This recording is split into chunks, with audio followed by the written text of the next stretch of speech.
Graça e paz, queridos, tudo bem? Hoje nós vamos compartilhar sobre o capítulo de número 9 do nosso livro, Restituição de A a Z. E o tema de hoje que nós vamos compartilhar é restituindo a importância da casa do Pai. Meu Deus, que coisa importante. Então nós começamos aprendendo na primeira semana, os primeiros 7 capítulos, a importância de nós vivermos com uma alma restaurada, o berço da alma, o valor de uma alma, a importância de uma alma e que existem fundamentos para que a nossa alma seja protegida. Né? Então tem o referencial, tem o domínio, tem que eu sou abençoado, tem o propósito de Deus, tem o prazer. Né? Então isso nós vimos ali nos outros capítulos. E o importante, agora, depois disso, depois de criado, nós somos inseridos para viver uma vida coletiva, plural. E é isso que nós estamos aprendendo nesses capítulos aqui. Hoje, o capítulo de número 9. Qual que é o grande ponto aqui? Né?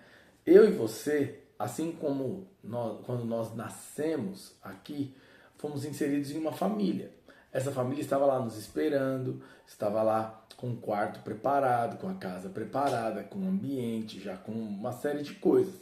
Entretanto, nós somos inseridos nessa família para quê? Para aprender a viver uma vida de comunidade, plural, uma vida coletiva, nada de uma vida individual. Nada de uma vida individual. Então, depois de eu aprender e entender que a minha alma, ela necessita desse cuidado e que ela é a parte mais importante do que eu tenho que trabalhar aqui na face da Terra, agora eu preciso entender que eu fui inserido numa família e que eu fui chamado para viver a vida que Deus vive. E a vida que Deus vive é uma vida coletiva, é uma vida plural, é uma vida em comunidade. Eu chamo de uma vida em família, uma vida familiar, ok? E a importância da casa do Pai. É sobre isso que nós vamos falar hoje. Então, muitas vezes o diabo engana, passando a seguinte mensagem: Deus não é o todo amoroso. Deus não é aquele que nos ama. Muitas vezes, inclusive uma forma da religião acabar com os filhos de Deus hoje é focado muito no poder de Deus, na estratégia de Deus. Naquilo que Deus tem para fazer antes de falar daquele que Deus é. Então, por exemplo, é claro que eu tenho aqui alvos para os meus filhos. É claro que eu, como pai, desejo coisas para os meus filhos. Eu vou orientar e vou insistir com os meus filhos muitas coisas para eles viverem uma vida abençoada e exitosa. Entretanto, muito antes disso, inclusive até antes deles nascerem, eu já os amava. Então presta atenção, se eu que sou falho, sou limitado, tenho aqui as minhas incoerências e dificuldades, eu já amo meus filhos, muito mesmo antes deles nascerem, eu já amo muito mesmo de ver os planos para a vida deles, quanto mais Deus que é perfeito. Então cuidado, para que você não receba uma mentalidade equivocada ou pensamentos equivocados a respeito de Deus. Deus, ele é todo amoroso. Deus, ele é todo gracioso. Deus, ele é o Pai. Felipe, mas a ira vai vir. A ira vai vir, mas não sobre os filhos. Não sobre os filhos. Mas a correção de Deus vem. Inclusive a Bíblia diz lá em Hebreus, né? Que Deus, ele admoesta, que ele corrige aqueles que ele ama. Então, ou seja, Deus nunca vai tratar filho igual outros. Nós somos filhos. Todo homem é criatura. É uma criação de Deus. Entretanto, aqueles, diz a palavra de Deus lá em João, que creram no Filho de Deus, Jesus Cristo, esse recebeu o poder de serem feitos filhos. Então deixa eu te falar uma coisa. Cuidado com a mensagem do diabo. Por que a mensagem do diabo? Foi desde o Éden. Lá no Éden, se você ver, ele falou para Eva e consequentemente para Adão o seguinte, Deus, ele não quer que vocês comam dessa árvore pelo seguinte motivo: vocês vão ser igual a ele, mas o homem já foi feito à imagem e semelhança de Deus. Tá vendo? O diabo sempre vem com uma mentira, querendo fazer com que eu e você corramos atrás do que nós já somos. Inclusive uma armadilha para os filhos de Deus. É uma armadilha enorme. Qual é a armadilha? O diabo faz você muitas vezes correr atrás da bênção, mas você já é abençoado, porque você é filho de Deus. Então, preste atenção, a mensagem foi a mesma. A mensagem foi a mesma, ok? Então, ele falou, o diabo falou ali, olha, Deus não é todo amoroso, Deus está escondendo coisas de vocês. E aí o que aconteceu? Eles comeram, então eles foram enganados. E aí eles foram retirados do Éden. E nós vamos compartilhar hoje, lá em Lucas capítulo 15, versículo 11 até o 24, a história do filho pródigo, né? Que é para você entender ali como fica uma correlação entre o que aconteceu no Éden com o que aconteceu aqui nessa passagem na casa do Pai. Então, o que você e eu nós precisamos entender, meus queridos? O Éden, a casa do Pai, tem essa correlação aqui nessa passagem, ok? Então, o Éden foi o lugar que Deus criou. A casa do Pai é o lugar que Deus criou para eu e você vivermos. Então, se por acaso você está vendo esse vídeo e você está na casa do Pai, não deixe o diabo te enganar. Não deixe essa mentira entrar na tua mente. Simplesmente rejeite isso. Pode ver. Sabe uma coisa que eu vejo? Às vezes a pessoa tem problema no casamento. Aí ela fala, vou sair da igreja. Ela tem problema nas finanças, vou sair da igreja. Tem problema no trabalho, vou sair da igreja. Tem problema com os filhos, vou sair da igreja. Tem problema de relacionamentos, vou sair da igreja. Mas por quê? Preste atenção, tudo é um ataque. É um ataque. Toda vez que eu e você ficamos desanimados por algum motivo, qual é normalmente o primeiro lugar que parece que a nossa carne lança a culpa e nos coloca para que possamos nos afastar? A vida da igreja, ou seja, a casa do Pai. A casa do Pai. Então, você precisa ter e eu preciso ter essa clareza. Nós sempre vamos ter um ataque para sair da casa do Pai. E aí eu quero ler aqui, rapidamente, Lucas capítulo 15, do versículo 11. Eu não sei se eu vou ler tudo, mas eu vou ler. Continuou. Certo homem tinha 2 filhos. O mais moço deles disse ao pai, dá-me a parte dos meus bens que me cabe. Olha que coisa, ele pediu ao pai como se o pai tivesse morrido. Ou seja, não deu a devida importância ao pai. Então se preocupou mais com o que o pai tinha do que com quem a presença do pai significava na vida dele. Passados muitos dias, o filho mais moço, juntando o que era seu, olha que coisa também, o pai deu. Isso é poderoso. Será que eu faria isso? Meu Deus do céu, não sei se eu faria isso. Mas eu posso dizer uma coisa. O todo amoroso, o pai todo amoroso dessa parábola que simboliza o Senhor, ele deu os bens. Por quê? Porque Deus não se importa com bens. Deus se importa com filhos. Passados não muitos dias, o filho mais moço, juntando o que era seu, partiu para uma terra distante. É uma característica também de quem sai. Normalmente vai para longe. E dissipou os bens, vivendo dissolutamente. Verso 14. Depois de ter consumido tudo, sobreveio a um país uma grande fome. E ele começou a passar necessidade. Olha que coisa. Então ele foi e se agregou a um dos cidadãos daquela terra. E este mandou para um dos seus campos guardar porcos. Ali desejava fartar-se das alfarrobas que os porcos comiam, mas ninguém lhe dava nada. Olha, ele queria comer da lavagem que o porco comia e assim mesmo assim ninguém lhe dava nada. Olha a situação que chegou esse filho. Então, caindo em si, nós vamos falar um pouquinho disso. Caindo em si disse, quantos trabalhadores do meu pai têm pão com fartura e eu aqui morrendo de fome? Em resumo, ele lembrou, meu pai é amoroso. Meu pai é amoroso. O meu pai, até os trabalhadores deles, têm coisas boas. Quanto mais os filhos. Oh, meu Deus. E eu aqui morrendo de fome. Verso 18. Levantar-me-ei, irei ter com meu pai. E lhe direi, pai, pequei contra o céu e diante de ti. Já não sou digno de ser chamado teu filho. Trata-me como um dos seus trabalhadores. Essa é uma característica de quem se afastou da vida da igreja.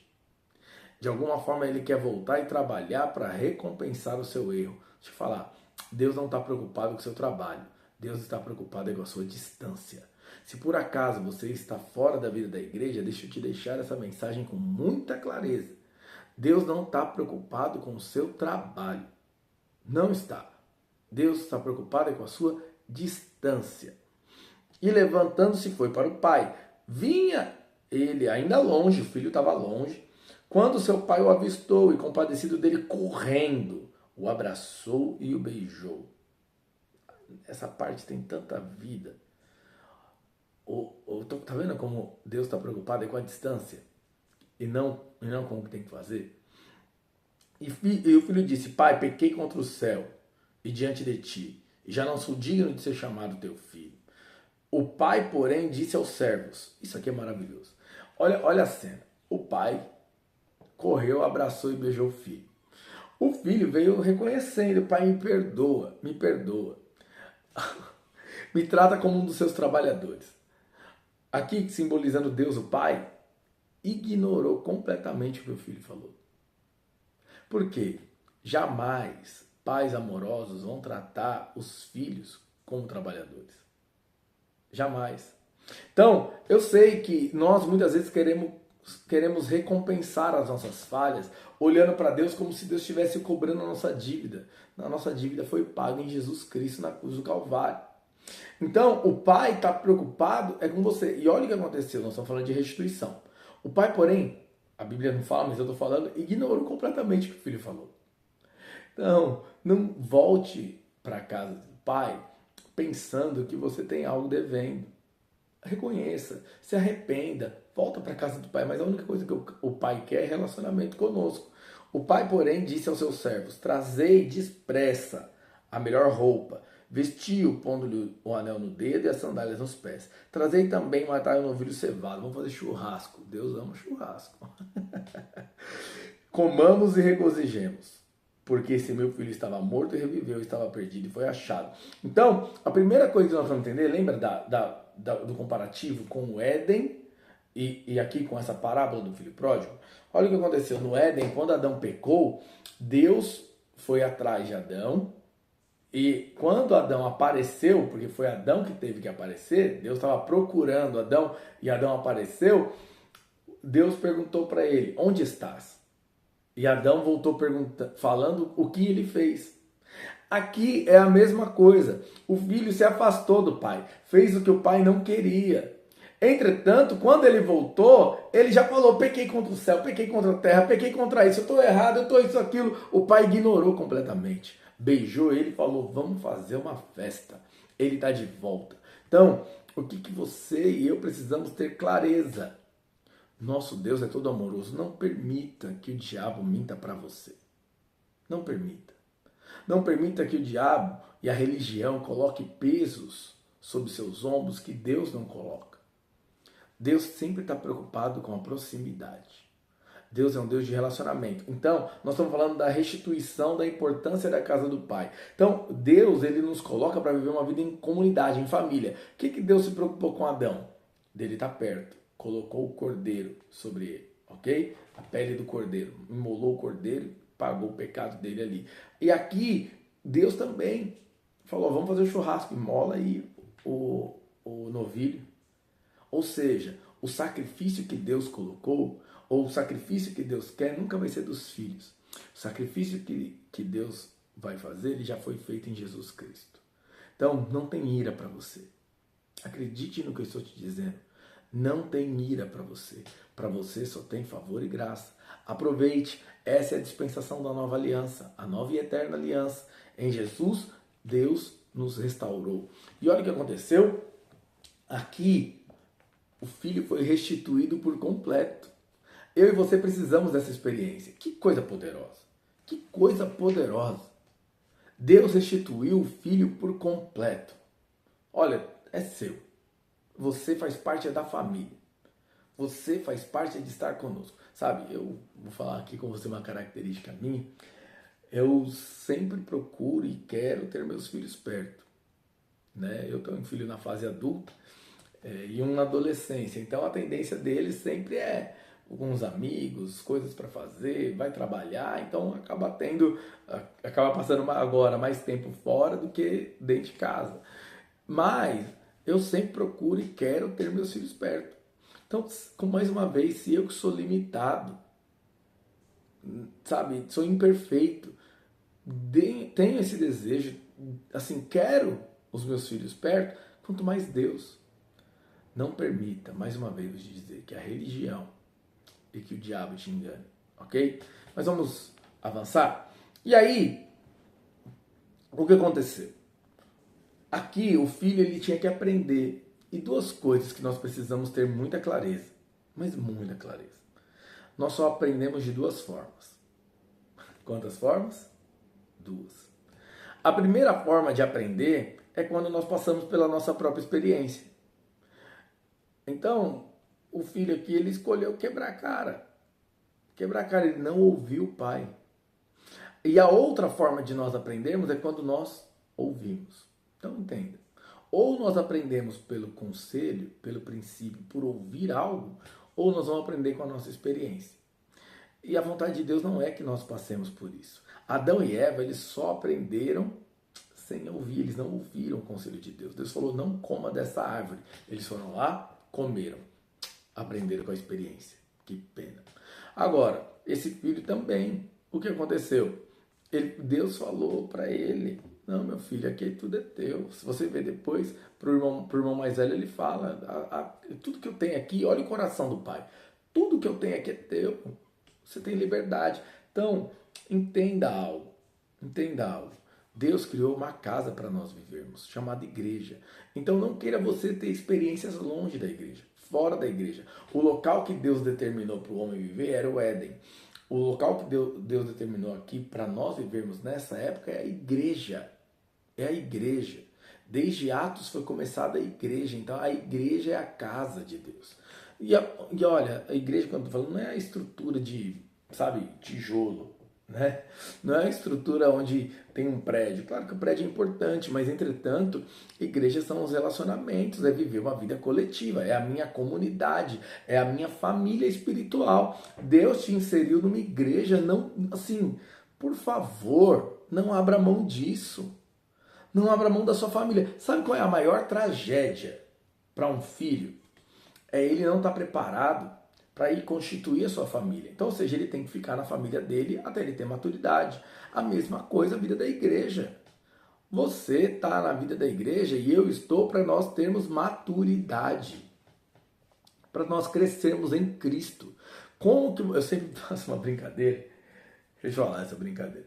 Eu sempre falo que ninguém pode dizer que é paciente até casar.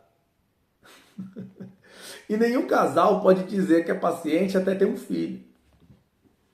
E nenhum casal, depois de ter o filho criado, pode dizer que já é paciente sem ter no mínimo um segundo filho. Por quê? Porque tem circunstâncias no casamento, vivendo a vida do dia a dia coletiva, vivendo a vida do dia a dia com os filhos, com o cônjuge, filho, ali que você vai ser formado, você vai ser transformado, você vai ser, assim, vai crescer como pessoa. Vai ter maturidade. Agora, o grande ponto é, as coisas muitas vezes acontecem, é no mundo que é problema. Você, dentro da casa, da igreja, você é guardado. Você é guardado. Imagina, meu filho tem um problema, seja ele qual for, e fala, não, minha filhinha tem 5 anos de idade. Ela vira e fala assim, não, eu vou embora. Mas não dá uma refeição para ela conseguir viver bem. Entendeu? Então, Deus sempre planejou para você uma casa, uma família. Lá em Efésios, capítulo... Deixa eu ver se eu não erro aqui, mas se eu não me engano é capítulo 1, versículo 20.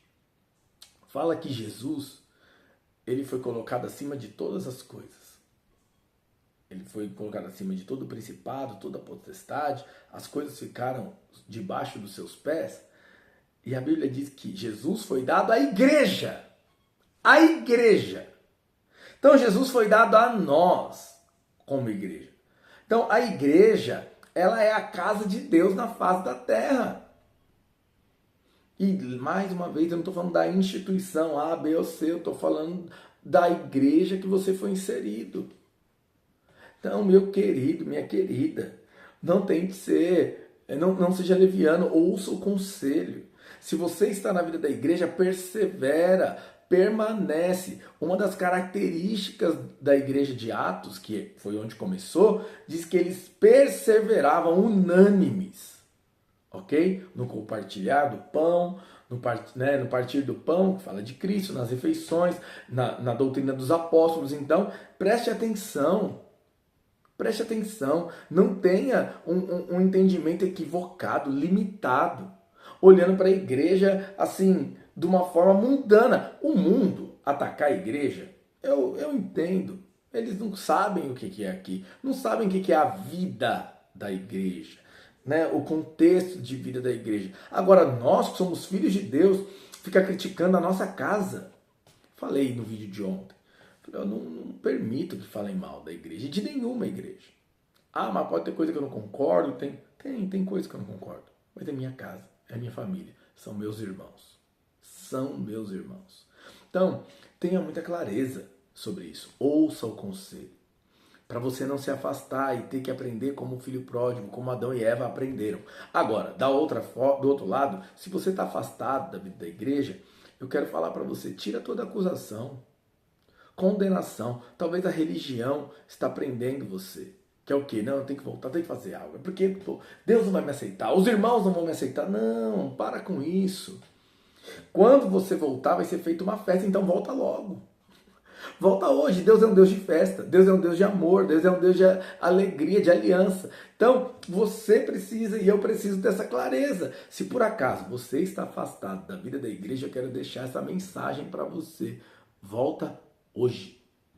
Hoje, não precisa esperar. Liga para alguém, se reconecta, já fala de você ir num culto, ir numa reunião de célula, de você ir participar ali do jejum conosco. Hoje mesmo, com certeza vai ter reunião que nós vamos estar ali falando sobre isso. Mas, por favor, não fique afastado da vida da igreja. O mundo não vai te dar o que a casa do Pai tem.